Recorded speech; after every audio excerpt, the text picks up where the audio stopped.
Bismillahirrahmanirrahim. Your Honorable Mr. Kajiyama Hiroshi, Minister of Economy, Trade and Industry, Japan, Professor Hidetoshi Nishimura, President of ERIA, Honorable Ministers, Excellencies, distinguished delegates, ladies and gentlemen, a very good morning to everyone.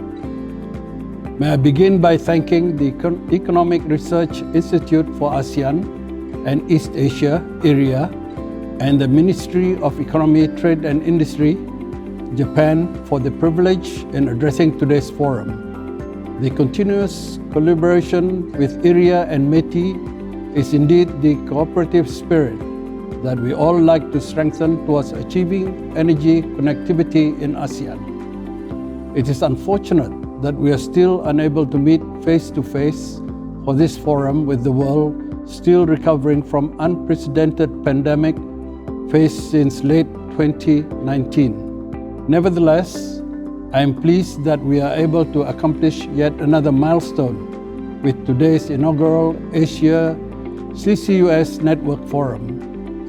In the recently published 6th ASEAN Energy Outlook, the report has shown that the ASEAN region will continue to produce and import fossil fuel to maintain energy security and meet the growing energy demand. Nevertheless, the urgency of climate change mitigations is crucial, as we must continue to keep our climate change commitments in view.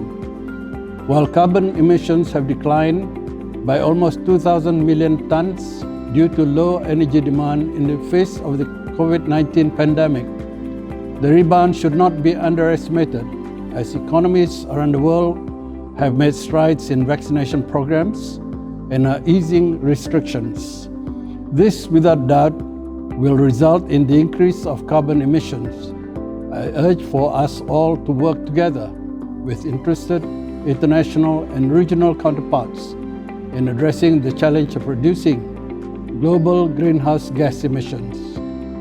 Brunei Darussalam's climate change policy was launched early last year, where one of the strategies is the reduction of carbon emissions from the power and industrial sectors, which form the main contributors of the nation's emissions.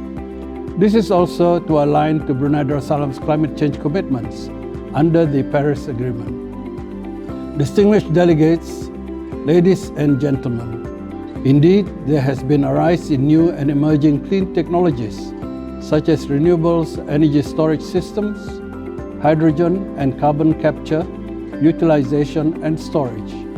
Carbon recycling technologies are not new, but have undergone enhancements over the years.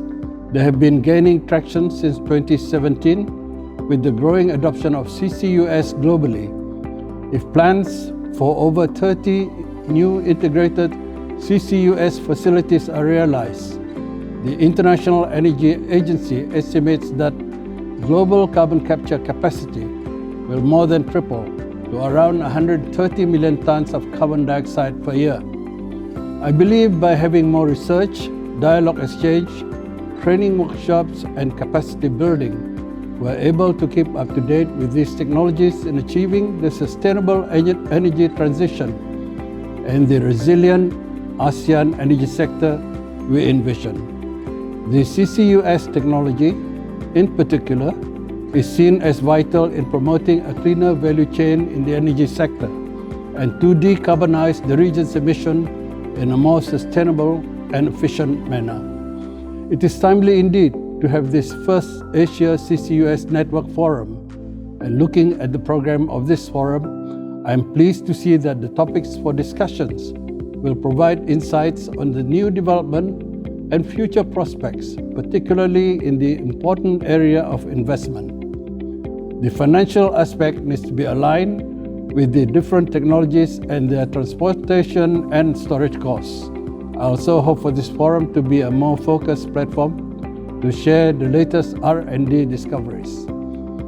Distinguished delegates, ladies and gentlemen, as an oil and gas producing nation, we know too well of carbon emissions released from venting and flaring activities in oil and gas production. In addition, we are a gas-powered nation. While we are able to sequester the majority of carbon emissions through our forests, which cover over 70% of the nation, we want to continue to improve on this. Hence, we are hopeful that CCUS deployment will support efforts to reduce emissions to as low as reasonably possible. At this juncture, I am pleased to share that one of the deliverables under the Brunei Darussalam's chairmanship of the 39th ASEAN Energy Ministers meeting, we will be proposing a platform to discuss on the deployment of green technologies, CCUS in particular. We welcome information sharing, best practices, as well as learnings, in particular on the various economic models for CCUS, government support in terms of policy, as well as other countries' experience, especially on the deployment of CCUS in the oil and gas, power generation, and transportation sector in facilitating the region's transition towards a sustainable and low-carbon economy. I hope Japan, among the pioneers of the CCUS technology, will take lead and support CCUS demonstration projects in the ASEAN region.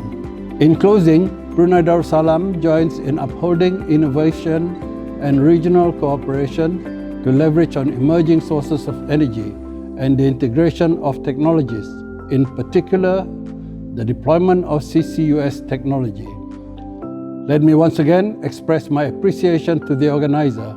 Lastly, I wish every success for this forum and all of you a fruitful discussion. Thank you.